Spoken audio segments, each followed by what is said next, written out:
Oh là les calvitos, comment allez-vous? Moi ça va nickel. On se retrouve pour une nouvelle vidéo qui me tient à cœur. Comme vous le saviez, aujourd'hui il y a la 2.68 qui sort et qui apporte énormément de changements. Comme la suppression d'Isdol, refonte de l'ENI, refonte de Logi, plein de petites modifs sur les classes, nerf de la team Sadi. Du coup, quand j'ai appris ça il y a quelques semaines, j'ai voulu me lancer dans un Terrycraft d'une nouvelle team adaptée à la 2.68. Et pour ceux qui suivent un peu la chaîne YouTube, vous savez que j'avais lancé une aventure Team SRAM et j'ai décidé de la réadapter pour la 2.68.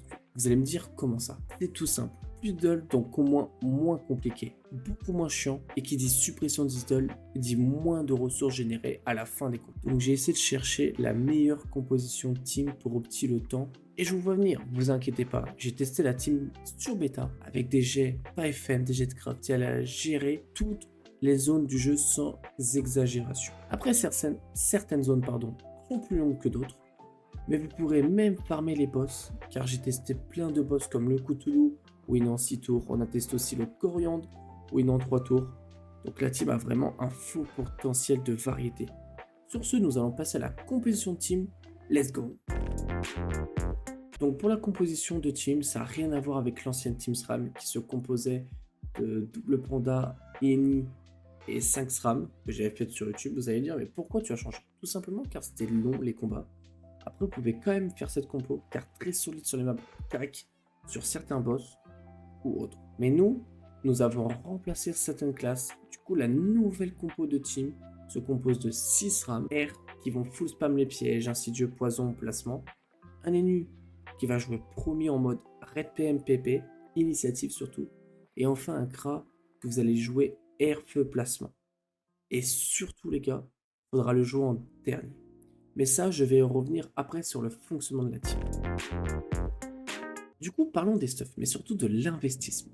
Alors, il faut savoir que le point positif de la team, c'est que vous pouvez gérer toutes les zones du jeu en low cost. Quand je dis en low cost, ça peut être par exemple en full rat noir sur vos SRAM. Bon, après, qui dit low cost dit que vous allez augmenter le temps de combat et que vous allez devoir gérer différents placements à votre façon, qui est logique. Mais durant cette vidéo, je vais vous présenter un stuff en particulier, mais vous inquiétez pas, j'ai tapé sur plusieurs stuffs pour ceux qui jouent sur Ombre, pour ceux qui n'ont vraiment pas les moyens, pour ceux qui ont les moyens, pourquoi j'ai vraiment tapé sur tout type de demande. Du coup, je vais vous parler de ce stuff là. Donc ça, c'est les stuffs des SRAM. Ils coûtent 17 210 000 KM.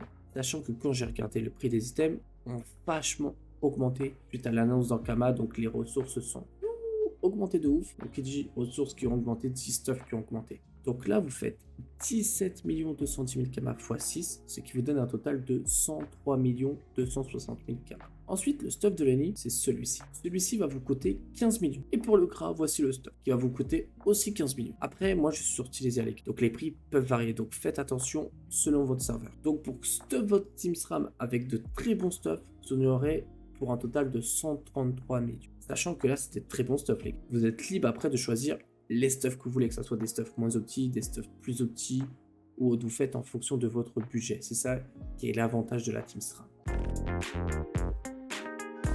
Maintenant que je vous ai parlé de la composition des stuffs, de l'investissement, je vais vous parler du fonctionnement de la team. Sur votre premier tour de jeu, c'est tout simple. Votre ennemi va soit reculer et passe tour, si la map était assez éloignée.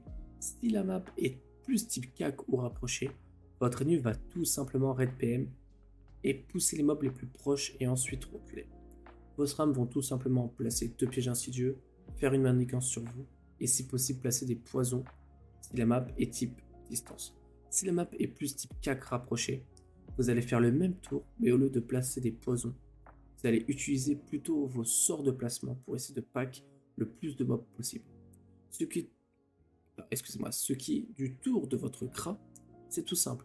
Tir éloigné sur tous les SRAM si possible, et aussi les nutrophes, et full placement dégâts. Maintenant, vous êtes sur le tour 2, vous allez me dire qu'est-ce qu'on fait? C'est tout simple.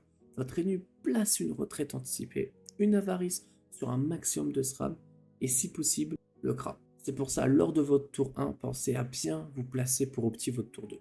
Ensuite, votre ennemi peut décadence quelques SRAM, continuer les blues, c'est le placement des mobs et nickel. Sinon, continuez le placement en mettant une pelle et une pelle massacrante, ou autre. Ensuite, vos SRAM, que vont-ils faire? Le premier SRAM va placer une brume pour que tous vos SRAM ont la ligne de vue libre. Et ensuite, très simple, double piège insidieux plus double qui va activer les pièges. Plus manigance sur vous si vous ne l'avez pas fait durant le terme. Et vous pouvez même continuer de faire du placement grâce à votre double pour que tous les mobs se prennent un max de pièges autour de votre Kra. Si vous avez une bonne map, techniquement votre Kra a juste à finir les mobs qui ont survécu grand max 1 voire 2. Si la map était pas ouf ou que vous avez fait des petites erreurs, ce qui est possible et ce qui va arriver forcément, votre Kra va tout simplement se boost et caler une fulmi et le tour et jouer combat fini. Alors ça se peut que votre combat peut durer jusqu'à 3 tours, suffit juste que un ou plusieurs mobs fassent n'importe quoi. Et pas de panique, suffit juste de full taper pour les finir et votre combat se fait. En moyenne les combats durent 2 à 3 minutes en jouant raccourci no anime. Mais ça les gars, je préfère faire une petite parenthèse, ça dépend de vous. Parce que des personnes peuvent farmer en 1 minute, d'autres en 3 minutes. Donc voilà, ça faut pas se fier au temps, ça dépendra que de vous. Plus vous allez tryhard les combats, plus vos temps sera court, plus vous êtes chill, plus les combats seront plus longs, ce qui est logique. Donc oui, c'est pas la team qui farme en moins d'1 minute, mais cependant, cette team peut farmer des donjons très rapidement. Comme je vous l'ai dit, j'ai fait plein de tests sur la bêta et j'ai géré Cthulhu en moins de 6 tours, le donjon coriandre en 3 tours, et je vais continuer à theorycraft sur des donjons de 200 afin de vous sortir un maximum de contenu dessus. Le but de cette vidéo n'est pas de vous dire que c'est la meilleure team de la 2.60, loin de là, mais c'est de vous faire découvrir une nouvelle team avec une mécanique différente qui a un très fort potentiel. Ça fait qu'une semaine que je theorycraft sur cette team avec l'aide de Omar. Pour ceux qui ne connaissent pas, c'est une personne qui aide NatoFarm sur ses theorycraft. Donc il y a encore des choses à améliorer, mais on va foncer la team en stream. J'ai prévu plein de choses avec cette petite team qui est marrante, simple à jouer et no prise de tête. N'hésitez pas à me dire ce que tu as pensé de la vidéo. Si vous avez des questions les gars concernant la team, vos craintes ou autres, n'hésitez pas à me les poser dans l'espace commentaire. Et surtout, n'oubliez pas le petit follow et le like. Et moi les gars, je vous souhaite bonne mise à jour à vous. C'est le meilleur des chauves pour vous servir. La bise.